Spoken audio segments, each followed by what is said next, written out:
they plan to commence the new law, the two remaining new laws on the 1st of January 2026.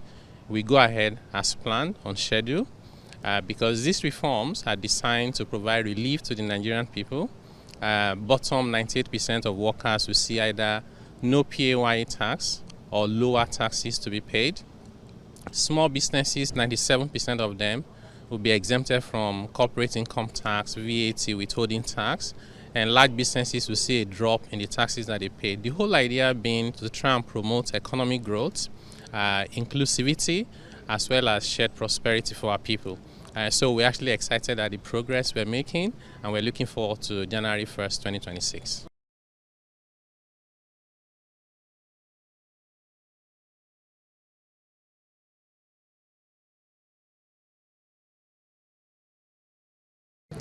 We believe that over time you get revenue from growth. When the economy is growing, people pay not because the tax rate has gone up, but because the base has increased. Number two is these reforms have rationalized a lot of wasteful and incentives that are distortionary, which is in itself not helpful for the economy. And number three is we see as a result of this transformative tax reform, increasing awareness of and then tax culture and therefore improve compliance.